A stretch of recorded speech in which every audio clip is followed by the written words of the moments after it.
بسم اللہ الرحمن الرحیم۔ ناظرین السلام علیکم، میں ہوں آپ کا میزبان صابر شاکر۔ آج کی ذرا گفتگو غور سے سنیے گا کیونکہ اس میں کچھ اہم خبریں ہیں اور کوشش کروں گا کہ میں آپ کو ان تمام خبروں کا احاطہ کر سکوں اور آپ کو بتا سکوں اور سمجھا سکوں۔ صورتحال یہ ہے کہ DGISPR major general Babar Iftikhar نے ایک پریس کانفرنس کی۔ اس پریس کانفرنس کی جو چیخیں ہیں وہ بہرحال پہنچ گئی ہیں جہاں پہنچنا تھیں، اور ان کے جوابات بھی آنا شروع ہو گئے ہیں۔ اور عین اسی وقت جب DGISPR پریس کانفرنس کر رہے تھے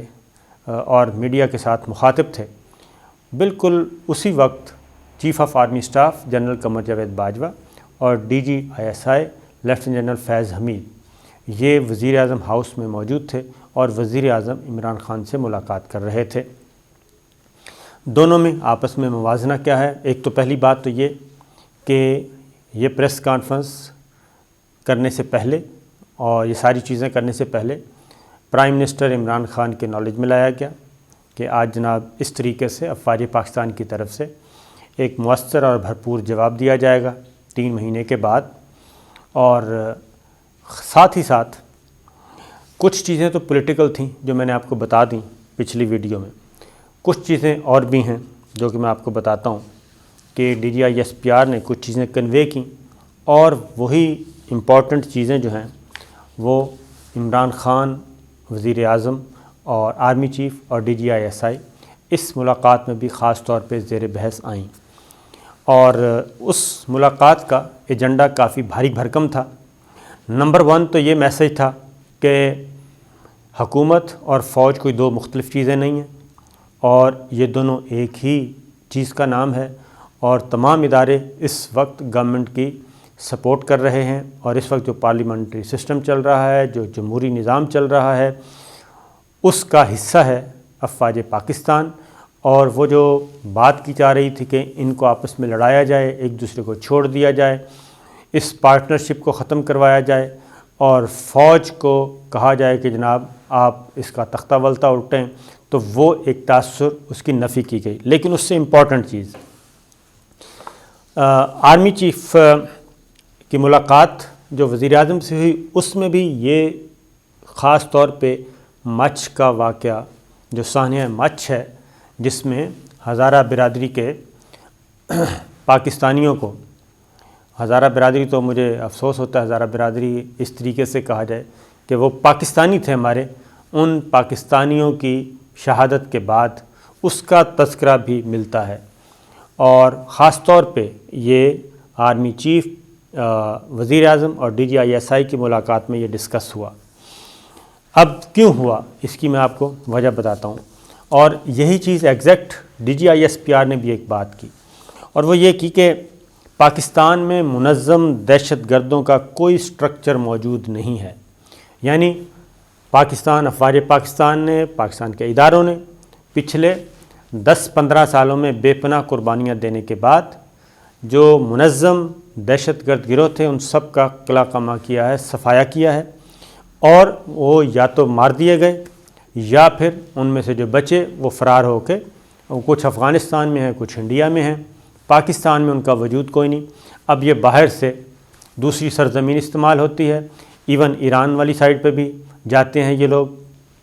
تو وہاں سے یہ آتے ہیں، حملہ آور ہوتے ہیں۔ اور پھر DGISPR سے پوچھا گیا تھا کہ آرمی چیف کب جا رہے ہیں کوئٹہ مچھ کے سلسلے میں، تو انہوں نے کہا 1-2 دن کے اندر اندر آرمی چیف کوئٹہ جائیں گے۔ تو اب میرا خیال ہے کہ آج وہ چلے جائیں گے Quetta, due to security reason ان کا پلان پہلے آؤٹ نہیں کیا جاتا۔ تو اب یہ افواج پاکستان کی ایک سٹیٹمنٹ آ گئی، کیٹاگوریکلی بتایا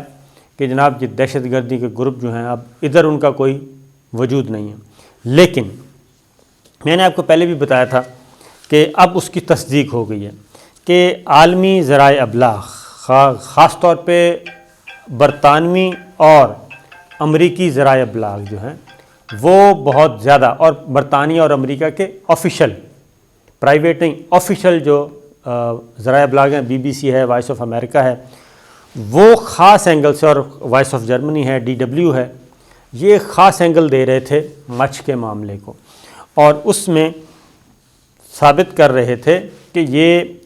ٹارگیٹڈ ہے اور یہ دہشت گردی نہیں ہے بلکہ یہ فرقہ واریت ہے، اور خاص طور پہ شیعہ کمیونٹی کو، ہزارہ کمیونٹی کو نشانہ بنایا گیا ہے، اور اسی لیے تمام تر جو شیعہ تنظیمیں ہیں ان کے ساتھ معاملات طے ہونے کے باوجود یہ دھرنا ختم نہیں ہو رہا تھا۔ اب وہی چیز آ گئی، لیکن میں یہ کہتا ہوں کہ یہ پاکستانی تھے، پاکستانی شہید ہوئے ہیں، اور پاکستان تمام مذاہب کے لوگوں کے لیے، تمام عقائد کے لوگوں کے لیے یہ برابر ہے، اور آئین پاکستان اس کو گارنٹی دیتا ہے۔ تو اب ایک مفصل رپورٹ ہے جی، خبر چھپی ہے اور پوری تجزیاتی رپورٹ چھپی ہے، اور وہ ہے وائس آف امریکہ کی، اور یہ تقریباً 5 صفحات پر مشتمل ایک تفصیلی، اس میں یہ ثابت کرنے کی کوشش کی گئی ہے کہ جو ہزارہ کارکنوں کا قتل ہے وہ اس سے صاف ظاہر ہو گیا ہے کہ جناب داعش پاکستان میں فعال ہو رہی ہے، اور اس کا وجود پاکستان میں ہے، اور داعش کا سیٹ اپ پاکستان میں ہے۔ اور خاص طور پہ یہ جب حملہ ہوا، حملے کے بعد کچھ عرصے تک تو پہلے تو یہ کہا گیا کہ ملبہ ڈالنے کی کوشش کی گئی افغان طالبان پہ، پھر ادھر سے بھی کوئی جواب نہیں آیا، پھر طالبان پہ وہ بھی کوئی جواب نہیں آیا، تو پھر جناب یہ ذمہ داری داعش نے قبول کر لی، اور یہ خبر بھی لوکل میڈیا نے نہیں دی، یہ بھی مغربی ذرائع ابلاغ میں ہی یہ خبر آئی، داعش کے نمائندوں نے انہی سے ہی بات کی، ہمارے ساتھ بات نہیں کی۔ تو اب یہ پورا جو رپورٹ ہے اس میں جناب یہ ڈیٹیل ساری چیز ایک ایک کر کے ثابت کرنے کی کوشش کی جا رہی ہے کہ نہیں، پاکستان میں داعش منظم ہو رہی ہے، پاکستان پہلے سے داعش موجود ہے، اور پاکستان میں داعش یہ کر رہی ہے، اور یہ اسکرپٹ ہے کچھ بڑا، اور اس کے لیے انہوں نے مچھ کا جو ہے سلیکشن کی، مچھ کا سانحہ جو ہے اس کو استعمال کیا، اور باقاعدہ طور پہ ٹارگٹ کر کے کہ پاکستان میں کسی بھی طریقے سے شیعہ سنی فساد کروایا جائے، اور آپس میں تفرقہ پیدا کیا جائے، لڑائی کروائی جائے، اور خون خرابہ کروایا جائے، اور کچھ لوکل پلیئرز جو ہیں وہ اس طرف جا بھی رہے تھے، لیکن پاکستان کے انٹیلیجنس ادارے، پاکستان کی گورنمنٹ اور پاکستان کی کابینہ کے اہم ارکان جو ہیں وہ اس معاملے کو دیکھ رہے تھے، اور پھر اس معاملے میں ایران نے بھی اس کو ہیلپ آؤٹ کیا، ایران سے بھی اسٹیٹمنٹ آیا کہ جناب یہ کام اس طرح سے نہیں ہے جیسا کہ یہاں ایک خاص نیریٹو دیا جا رہا ہے۔ اب فرقہ وارانہ دہشت گردی، اس کے پیچھے داعش، بلوچستان ہدف کیوں ہیں؟ کیونکہ داعش موجود ہے، یہ سارا دیا جا رہا ہے جناب۔ سنگاپور میں قائم international centre for political violence and terrorism research سے وابستہ محقق صاحب نے یہ کہا ہے، سنگاپور میں بیٹھ کے بتایا جا رہا ہے کہ جناب بلوچستان میں داعش ہے اور پاکستان میں داعش ہے، پاکستان میں داعش کے بڑے حملے، کیا عالمی طور پر داعش کمزور ہو رہی ہے اور پاکستان میں جناب داعش مضبوط ہو رہی ہے۔ اب ایک نیا ہوا کھڑا کیا جا رہا ہے، القاعدہ کے بعد یہ نیا فنومینا ہے داعش کا۔ داعش کو ہی عراق میں استعمال کیا گیا، ان کو اسلحہ کس نے دیا، ان کو ڈالر کس نے دیے، ان کو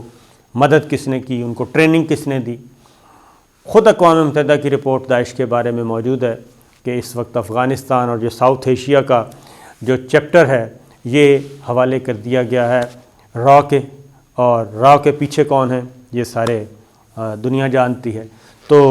یہ ایک خاص ٹارگٹ کر کے، تو میں نے کہا کہ آپ کو بتا دوں کہ جو چیز آپ کو بتائی تھی اب اسی چیز کو اسٹیبلش کرنے کی کوشش کی جا رہی ہے، اور اسی لیے DGISPR نے خاص طور پہ کہا کہ پاکستان میں کوئی منظم دہشت گرد گروہ اس وقت نہیں ہے، سب کا صفایا کر دیا گیا ہے، اور انہوں نے پچھلی 10 سال کی، 3 سال کی اسپیشلی اور 10 سال کی ٹوٹل کارکردگی جو ہے وہ پیش کی، اور جس طریقے سے بھی صفایا کیا گیا بلوچستان سے، قبائلی علاقہ جات سے، کراچی سے، بہت سارے پلیئرز جو ہیں ان کے جو ٹول تھے، پپٹس تھے، فارنرز، ان کو یہاں سے صفایا کیا گیا ہے۔ اب آتے ہیں جناب وزیر اعظم آرمی چیف کی ملاقات۔ وزیر اعظم آرمی چیف کی ملاقات میں بھی خاص طور پہ یہ فوکس کیا گیا، اور اس میں ملاقات دیکھیں تو کافی خوشگوار ملاقات تھی، اور اس میں جو ایک کیوس پیدا کیا جا رہا تھا، ایک فاسازی کا عمل چل رہا تھا، یہ 2 ہفتوں میں دوسری ملاقات ہے، اور 10 دن پہلے، بلکہ 3 ہفتوں میں یہ دوسری ملاقات ہے، اور 10 دن پہلے ملاقات ہوئی تھی اور آج پھر یہ ملاقات ہوئی ہے، اور اس میں مچھ واقعے کی مذمت کی گئی، اور خاص طور پہ پھر جموں و کشمیر میں انسانی حقوق کی خلاف ورزیاں، مقبوضہ کشمیر کا معاملہ، لائن آف کنٹرول پہ جو کچھ ہو رہا ہے وہ، اور انڈیا کے جو عزائم ہیں، یہ ساری چیزیں زیر بحث آئیں۔ پھر اس کے بعد یہ بھی کہا گیا کہ جناب مچھ کے واقعے کے بعد مکمل تحقیقات کی جا رہی ہیں، اور جو بھی اس میں مجرم ہیں، جو دہشت گرد ہیں، ان کو ہر حال میں گرفتار کیا جائے گا۔ پھر ایک اور چیز، اب اگلی بات، D G I S P R نے ایک بات کی،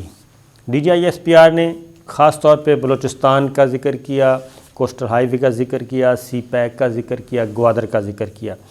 اور پھر انہوں نے کہا کہ بلوچستان جو ہے یہ پاکستان کا مستقبل ہے۔ اب D G I S P R, افواج پاکستان کا مستقبل یہ بتایا جا رہا ہے کہ بلوچستان ہے، سی پیک، کوسٹل ہائی وے کی حفاظت، گوادر پورٹ کا فعال ہونا، یہ سارا۔ اب وائس آف امریکہ کی یہ پوری کی پوری رپورٹ ہی یہ ہے کہ بلوچستان میں داعش ہے، اور بلوچستان میں کہ چپے چپے میں داعش ہے، یہ اس کی پوری رپورٹ ہے۔ تو اب آپ دونوں چیزوں کو ملا کے دیکھ لیں کہ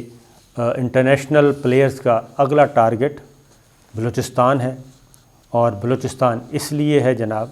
ایک بلوچستان ہے، میں اگلا بھی بتا دیتا ہوں، بلوچستان ہے اور گلگت بلتستان ہے، یہ 2 ہیں۔ گلگت بلتستان سے سی پیک آ رہا ہے، وہ ہے زمینی دروازہ سی پیک کا گلگت بلتستان، اور گوادر جو ہے یہ ہے بحری راستہ، بحری دروازہ، گوادر پورٹ جو ہے سی پیک کا۔ تو اب یہ بلوچستان کے بارے میں یہ رپورٹ آ چکی ہے، اور بہت جلد جناب عالمی ذرائع ابلاغ میں آپ دیکھیں گے کہ گلگت بلتستان کے بارے میں بھی اور کشمیر کے بارے میں بھی آ جائے گی کہ جناب داعش منظم ہو رہی ہے۔ جبکہ داعش کو کون منظم کر رہا ہے، یہ اقوام متحدہ کی رپورٹ پڑھ لیں کہ ان کو کون کر رہا ہے، اور عراق میں کون کر رہا تھا، یہ بھی ذرا سوچنے کی باتیں ہیں۔ اب آتے ہیں جناب، تو army chief, D G I S I, وزیر اعظم، اس ملاقات میں یہی تھا جناب کہ یہ ایک بڑا اسکرپٹ ہے، اور مچھ کا جو واقعہ ہے یہ بھی اس بڑے اسکرپٹ کا حصہ ہے، لہٰذا ہمیں ذرا اپنے آنکھیں بھی کھلی رکھنی ہیں، اور کان بھی کھلے رکھنے ہیں، اور دشمنوں کے عزائم کو ناکام بھی بنانا ہے، اور پھر جو انٹرنلی جو پولیٹیکل پلیئرز ہیں، جو کہ ماؤتھ پیس ہیں کچھ باہر والوں کے، ان پہ بھی نظر رکھنی ہے، لہٰذا کسی قسم کی کوئی غلط فہمی نہ ہو اداروں کے مابین، اور جو اسٹیٹ ایکٹرز ہیں، مین اسٹیٹ ایکٹرز، ان کے مابین۔ یہ ہو گیا۔ اب مولانا فضل الرحمان صاحب کی بات سن لیں جی، کہ مولانا فضل الرحمان صاحب کو کہا گیا تھا کہ جناب پنڈی میں آنے کی ضرورت نہیں ہے، اور اگر آئے تو آپ کو چائے پانی پلا دی جائے گی مسکرا کے۔ تو میں نے پچھلی ویڈیو میں بتا دیا تھا کہ چائے پانی کا مطلب کیا ہے۔ تو مولانا فضل الرحمان صاحب مالاکنڈ میں بولے ہیں، اور مالاکنڈ کا بھی حال بتا دوں کہ مالاکنڈ میں جلسہ جس جگہ پہ ہونا تھا وہاں پہ نہیں ہو سکا، کیونکہ وہاں پہ باہمی طور پہ تصادم ہو گیا، اور پی ڈی ایم کی سیاسی جماعتوں کے مابین، بڑی سیاسی جماعتوں کے مابین، اور مزید خون خرابہ بچنے کے لیے وہ پھر جلسہ گاہ کی جگہ تبدیل کر کے جلسے کا ختم کر دیا، بلکہ ریلی میں کنورٹ کیا، اور پھر ایک چوراہے میں ہی تقریب خطاب کیا گیا۔ مولانا فضل الرحمان صاحب نے، بلاول بھٹو نے، اچک زئی صاحب نے، اور مریم صفدر صاحبہ نہیں آئیں۔ وہ اس لیے نہیں آئیں کہ مریم صفدر صاحبہ جب سے پیپلز پارٹی نے فیصلہ کیا ہے اس کے جناب ہم الیکشن کا